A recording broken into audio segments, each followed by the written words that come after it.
This Chapter 1 defines covenants and places them in the context of an overall loan agreement.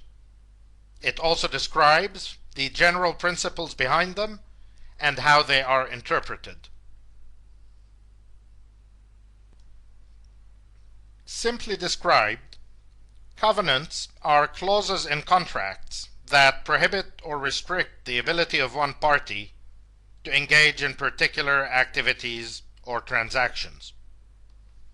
Covenants may be found in any corporate, commercial, or financial agreement, but are of most interest to us when they arise in connection with loan agreements or private or public bond documents. We focus exclusively here on covenants restricting the borrower's activities, not the lender's, which are far less common in any event. Violation of a covenant may have a number of consequences for the borrower and gives the lender a number of remedies. Very occasionally, a lender may be able to obtain a court order prohibiting the borrower from continuing with the activity prescribed in the covenant, especially when this is something within the borrower's control and is fundamental to the objective of the contract. Courts, however, tend to shy away from these remedies, partly because they are often unrealistic and difficult to enforce, especially when the covenant violation is outside the borrower's control, and also as a matter of legal philosophy, which prefers to compensate the lender if the violation has hurt him, instead of interfering with the borrower's commercial autonomy. Often, the loan document may specify this compensation explicitly for certain violations, such as a step-up in the spread under the loan, or some sort of payment penalty. But in such cases, the clauses are typically written not really as covenants, strictly speaking, but rather as pricing grids which tie the spread under the loan to some objective measure of the borrower's financial condition, possibly his credit rating or debt service ratio. The most common consequence of a covenant violation is to permit the lender to accelerate the loan, i.e., to demand immediate repayment of all outstanding principal, payment of all accrued and unpaid interest, and suspension of unused credit lines. For this, a number of steps are normally required, including, first, the passage of some minimum time period during which the borrower may try to cure the violation. Second, in a multi-bank facility or a public or private bond placement with more than one bondholder, solicitation by the agent of the percentage of votes required under the document to authorize the enforcement of remedies. And finally, third, delivery by the lender or agent of a notice to the borrower declaring the borrower formally in default and requesting acceleration. More commonly, lenders may well be prepared to negotiate a temporary or permanent waiver, meaning suspension, of the covenant in question, ordinarily in exchange for a one-time fee or a step-up in the loan spread, whether or not this was contemplated in the document initially.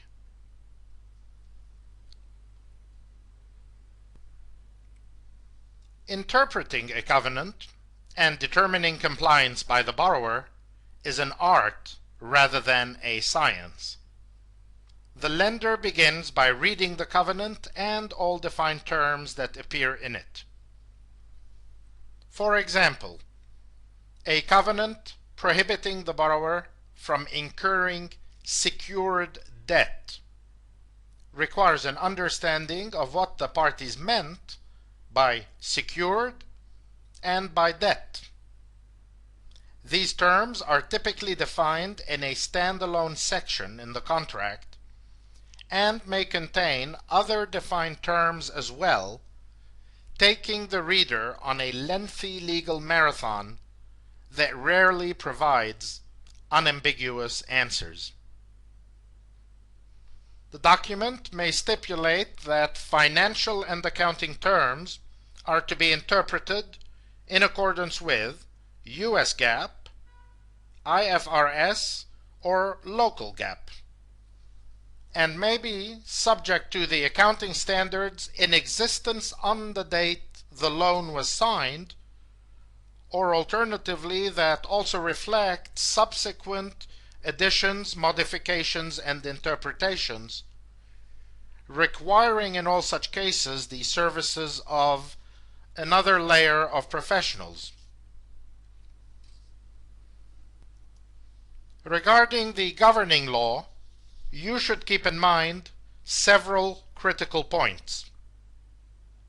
Virtually all financial contracts specify clearly the governing law, with New York and English law the most common. But local law is often chosen as well, especially for strictly domestic transactions or in countries with patriotic legislation. Documents providing collateral to secure debt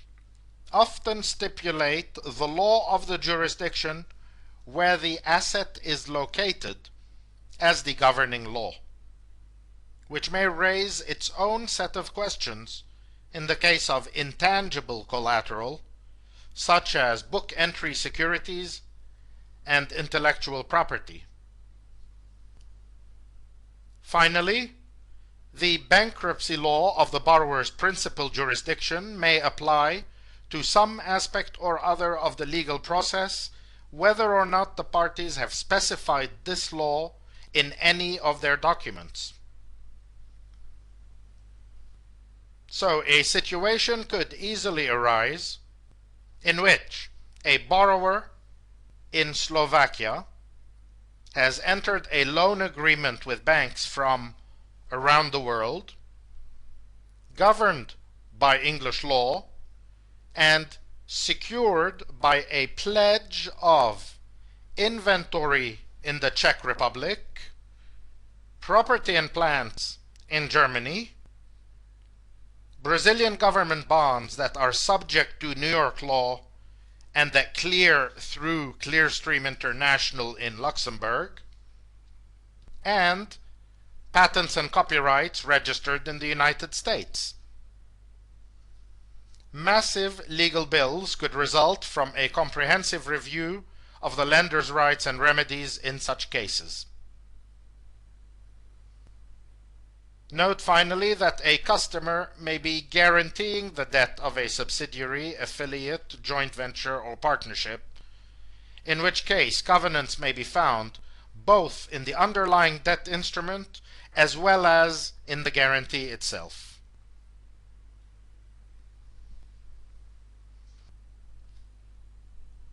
Inclusion of covenants in debt contracts ebbs and flows with market conditions, competitive pressures, regulatory guidelines, and a number of other factors we address next.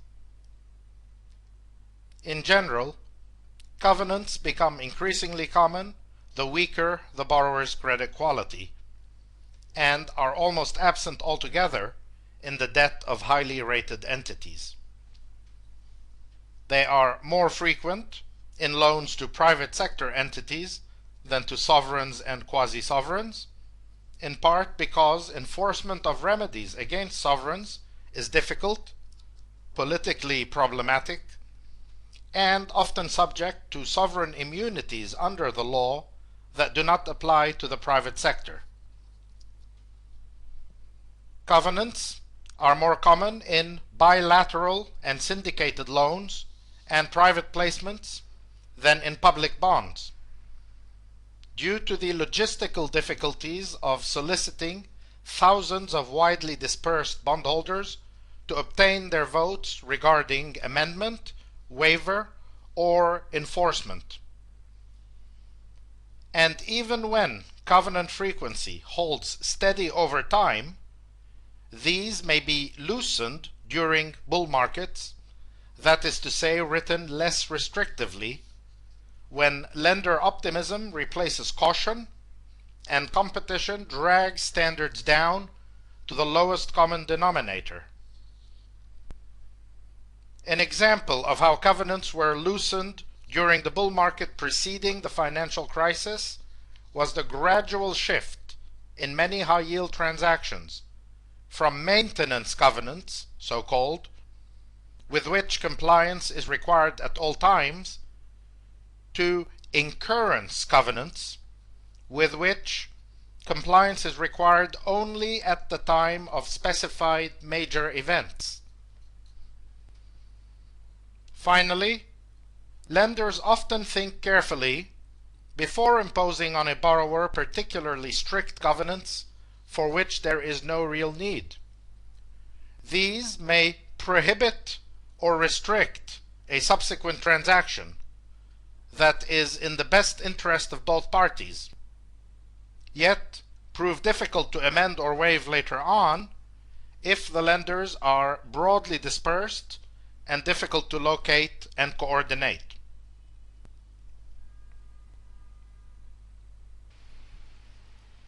We mention as a last remark that in our description of covenants in the 2 remaining chapters,